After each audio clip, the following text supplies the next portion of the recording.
Most 17-year-olds are focused on their senior year, graduating high school. Pete Badtke was working his way toward owning a farm. Now his herd in Ripon is producing milk to be made into cheese at Saputo. Here's a look at the operation. I guess I wish they knew, how much care we put into producing milk. We care for these animals more than they realize. They're actually eating better than any human. The ration is done by a nutritionist. All of our feeds are tested. It's well balanced. It's got all the vitamins, minerals, protein, you name it. It's rocket fuel basically. Food that is grown on farm. So we raise all of our own forages and so on. I have 300 acres total that I run. I do work with my brother, and we share some equipment.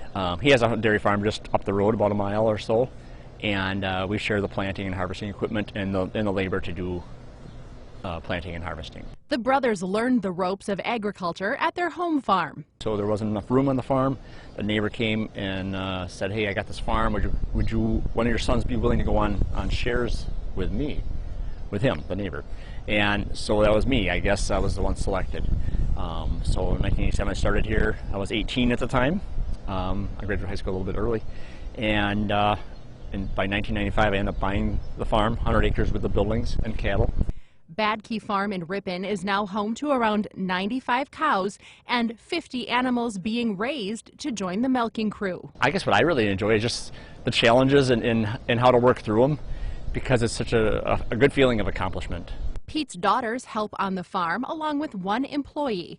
There's also a team of four-legged helpers on the grounds crew. We have goats to graze some spots that we can't mow basically, and they actually like the weeds better than the grass, and they do a super job.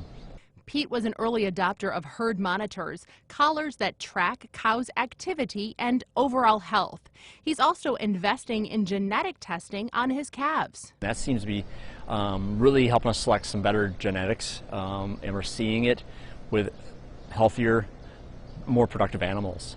The farm is a member of the Upper Fox River Demonstration Network with a focus on finding conservation practices that other farms can adopt. Cropping it in no-till really helps save the soil from erosion, and it even makes the water, any runoff, it makes the water that much better to preserve our waterways and lakes. I just think that we're doing the right thing.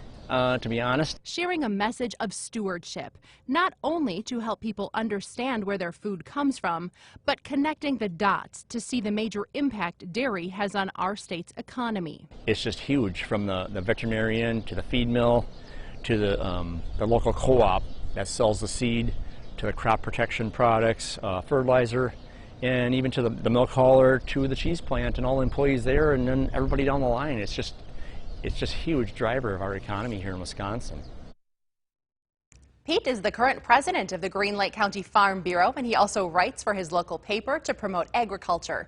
To learn directly from a farmer in your community, check out one of the many June Dairy Month events happening across the state. You can visit wisconsindairy.org/national-dairy-month.